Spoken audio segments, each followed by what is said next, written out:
ओम ज्ञानतिमिरन्धस्य ज्ञानाञ्जनशलाकया चक्षुरुन्मिलितं येन तस्मै श्रीगुरुवे नमः। श्रीचैतन्यमनोभीष्टं स्थापितं येन भूतले स्वयं रूपः कदा मह्यं ददाति स्वपदान्तिकम्। श्रीकृष्ण चैतन्य प्रभु नित्यानंद श्री अद्वैत गदाधर श्रीवासदि गौर भक्त वृंदा।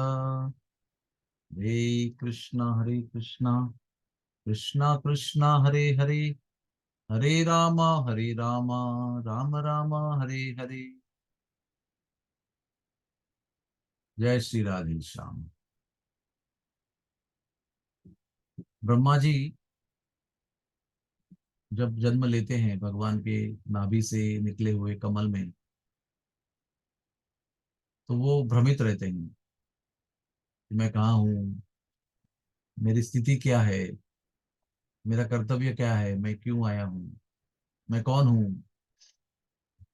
तो फिर भगवान उनके हृदय में श्रीमद् भागवत के चतुश्लोकी भागवत का उच्चारण करके उन्हें पूरी अनुभूति देते हैं कि वे कौन है और उनका कर्तव्य क्या है। तो वे कौन है? वे तो ब्रह्मांड के सबसे पहले नागरिक हैं, सबसे पहले। और सारे अधिकार उनको दे दिए गए, निर्माण के, नियंत्रण के, विध्वंस के, और अपने अपने इच्छा के अनुसार कैसे जीवों की उत्पत्ति करनी है, भगवान के तत्वों को लेकर उनके कर्मों की पूर्ति करनी है, शिव जी को निर्माण करना है, कुमारों को निर्माण करना है। हर प्रकार के जो अधिकार है वो उनको भगवान ने दी। इसका अर्थ ये होता है कि चतुश्लोकी भागवतम हृदय में प्रकट होने के पश्चात ब्रह्मा को ये पूर्ण अनुभूति हुई कि मैं जो भी कार्य करने जा रहा हूँ वो बहुत ही श्रेष्ठ कार्य है, वो बहुत ही महान कार्य है, और मैं इस ब्रह्मांड का प्रथम नागरिक हूँ, इसलिए सबसे वरिष्ठ भी हूँ, सबसे सीनियर हूँ, और सारी जो प्रजा आगे आएगी उसका प्रपितामह मैं ही होने वाला हूँ। इस प्रकार से सबसे उच्च स्थान, सबसे उच्च सेवा, सबसे ऊंचा अधिकार, सबसे ऊंचा सम्मान, सबसे ऊंचा स्थान ये उनको प्राप्त होता है। फिर वे भगवान से प्रार्थना करते हैं। ये हमारे लिए बहुत महत्वपूर्ण है, जो हमारे आज के चर्चा का विषय है। वो तुरंत ही भगवान से प्रार्थना करते हैं कि भगवान, मैं तो ये सबसे महान कार्य करने जा रहा हूँ, इतने महान अधिकार में आपने दिए हुए, मेरी एक ही प्रार्थना है कि मुझे ये महान कार्य करने के बाद में गर्व न उत्पन्न हो। महान कार्य करना एक तरफ से, एक विचार से, एक विचारधारा से आसान है, लेकिन महान कार्य करने की क्षमता प्राप्त करने के बाद और महान कार्य करने के बाद उसका गर्व न होना, ये बहुत ही कठिन है।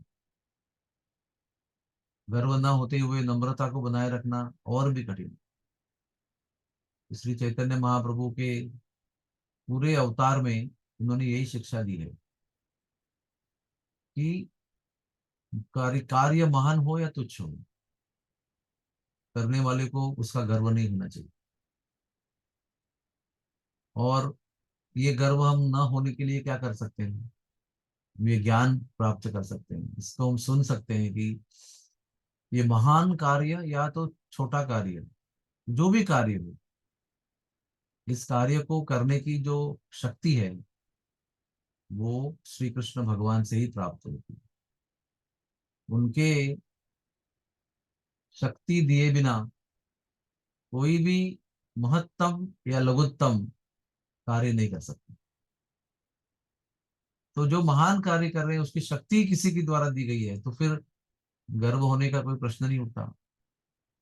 तो गर्व को अगर ठुकराना है या गर्व से बचना है, तो ये ज्ञान बहुत आवश्यक है। और केवल ज्ञान नहीं, अनुभूति, हृदय से इसका साक्षात्कार होना जरूरी है कि मैं समझ रहा हूँ कि मैं ये महान कार्य कर रहा हूँ या कर चुका हूँ, लेकिन इसके पीछे गुरु की शक्ति, कृष्ण की शक्ति, जो गुरु की शक्ति के द्वारा प्रकट होती है हमारे जीवन में, इसके द्वारा ये कार्य होते रहते हैं।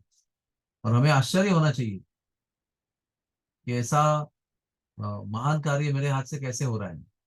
निश्चित रूप से मैं इसके योग्य नहीं हूँ, और मैं ये जानता हूँ कि ये कार्य श्री कृष्ण की कृपा जो गुरु के माध्यम से आ रही है उसकी वजह से हो रहा है। इसलिए हम लोग क्या कहते हैं, ऑल ग्लोरीज टू श्री गुरु। सारा गौरव गुरु जी का हो, सारा श्रेय गुरु जी को हो।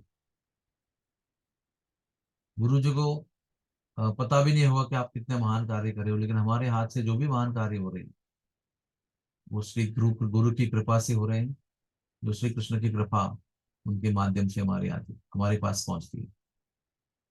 और जब ये गर्व नहीं होता है महान कार्य करने के बाद, तब हमें श्री कृष्ण की कृपा प्राप्त होती है। फाइनली हम इतनी बड़ी सेवा या छोटी सेवा क्यों करना चाहते हैं? क्योंकि हमको श्री कृष्ण की कृपा चाहिए। हमको श्री कृष्ण की कृपा क्यों चाहिए? क्योंकि हमको उन पर प्रेम निर्माण करना है, हमको उनका प्रेम चाहिए। उनकी प्रेम प्राप्ति के लिए उनकी कृपा चाहिए। उनकी कृपा के बिना उनका प्रेम प्राप्त नहीं हो सकता है। और ये मिथ्या अहंकार से जब हम गर्व करते हैं, तो ये कृपा जो है वो बाधित हो जाती है, या कृपा खंडित हो जाती है। जब कृपा का प्रवाह खंडित होता है, तो फिर वो कार्य करने का कोई अर्थ ही नहीं बचता। वो कार्य महान हो या तुच्छ हो, अगर उसमें गर्व है तो वो निरर्थक हो जाता है। और जब वो कार्य महान हो या तुच्छ हो, दोनों दोनों प्रकार के कार्य में जब हम नम्रता को बनाए रखते हैं, तो हम हर तरफ से परिपूर्ण है, कार्य का उद्देश्य परिपूर्ण है, हमारा जीवन परिपूर्ण है, हमारी विचारधारा परिपूर्ण है। हर प्रकार का पहलू जो हमारे जीवन में है वो सब परिपूर्ण है। तो आइए हम जब भी कुछ सेवा करते हैं, निश्चित रूप से हमारी सेवा इतनी महान नहीं है जितनी ब्रह्मा कर रहे हैं, लेकिन हमारी दृष्टि से या हमारे आसपास के लोगों की दृष्टि से हम कभी कभी महान कार्य करते हैं। लोग कहते हैं कि आप बड़ा महान कार्य कर रहे हैं, लेकिन हमें इस बात पर अपनी चेतना को केंद्रित रखना है कि मैं कोई भी महान कार्य नहीं कर रहा हूँ, और जो भी कर रहा हूँ या कर रही हूँ वो गुरु कृपा से हो रहा है, श्री कृष्ण कृपा से हो रहा है। ये वास्तविक हृदय से ये भाव होना चाहिए कि कर्ता श्री कृष्ण है और मैं केवल उनका निमित्त हूँ। मैं उनके हाथ में एक औजार हूँ, और वो चला रहे हैं, नचा रहे हैं, जैसी इच्छा उनकी इच्छा है। इसी भाव में निरंतर रहते हुए जब हम सेवा करते हैं, इस नम्रता को बनाए रखते हैं, तो श्री चैतन्य महाप्रभु की कृपा हम पर हो सकती है, और श्री कृष्ण प्रेम प्राप्त हो सकता है। हरे कृष्णा कृष्ण कृष्ण हरे हरे, हरे राम राम राम हरे। कोई किसी का प्रश्न है?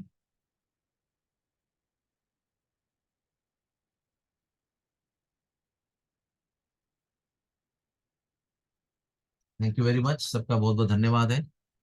हरे कृष्णा कृष्ण कृष्ण हरे हरे, हरे राम राम राम।